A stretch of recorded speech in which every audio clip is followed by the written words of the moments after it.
Hello, today we will be starting our unit on forces in motion. So I wanted to go over some of the stuff in the textbook and starting on page 54. This will be kind of the basics of the next couple lessons that we will be talking about. So the first thing we need to talk about is motion. Okay, motion is whenever an object changes position. So whenever something moves, that's motion.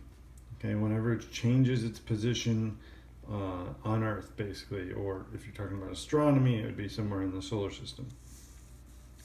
So, as I just mentioned, everything has to have a reference point because if it's in space, the reference point is usually the closest star.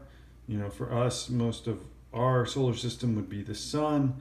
But in other places in the universe, it could be other suns, other stars, or it could be other planets or whatever.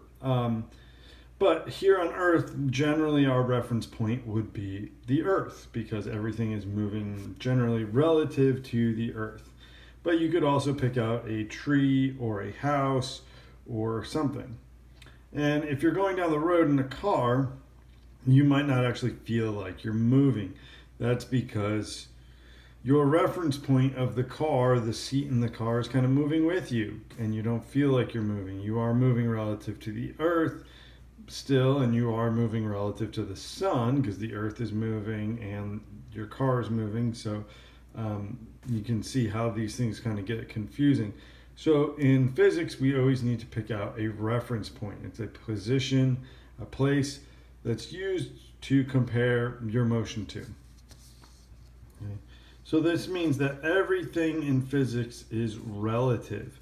Okay, it's not absolute. It's not fixed. It's all relative to some point that's chosen at the beginning of the discussion of what it is. So everything is relative to another point. So your movement inside of a car, you could describe as either you could say you're not moving because you're just sitting there in your car, but actually your car's moving relative to the earth.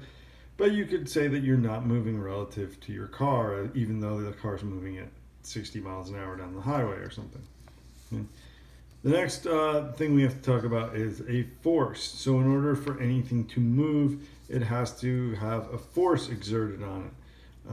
We will talk about Newton's laws a little later, but as a basics here, we need to know that a force is any time there is a push or a pull on an object. And a Newton is not a cookie in physics. It is the unit for measuring strength of a force. Okay, so it's how we measure force in the units of newtons. It's an SI unit, and newtons are just like inches or feet or pounds. It's just the unit we use to measure force.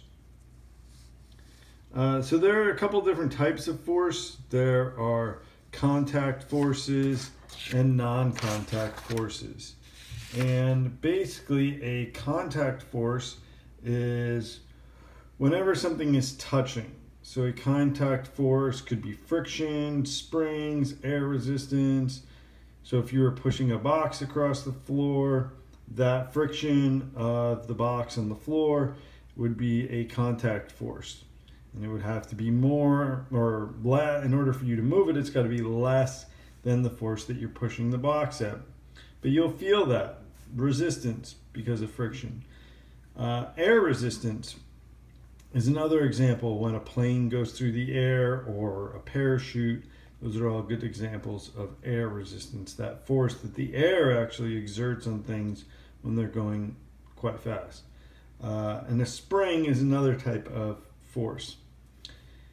Then there's also non-contact forces. This is things that aren't touching. Gravity is probably the most common example of this.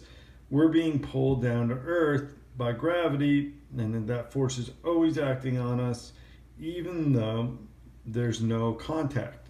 It's just pulling us, and you kind of can't really see it because there's nothing touching. Also, magnetism.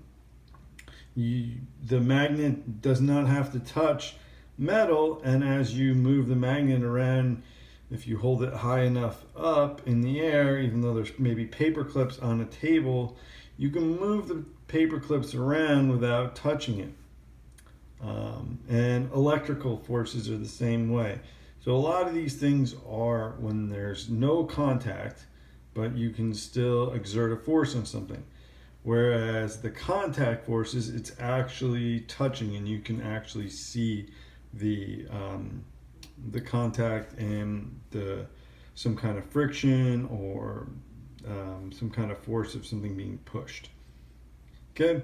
If you have any questions about any of these things, please let me know. I'm going to try to break the videos down into smaller sections so they're easier to view and see on TV on your computer. But let me know if you need any help with this. Just give me an email or contact me on Teams. All right. Thanks again. Bye.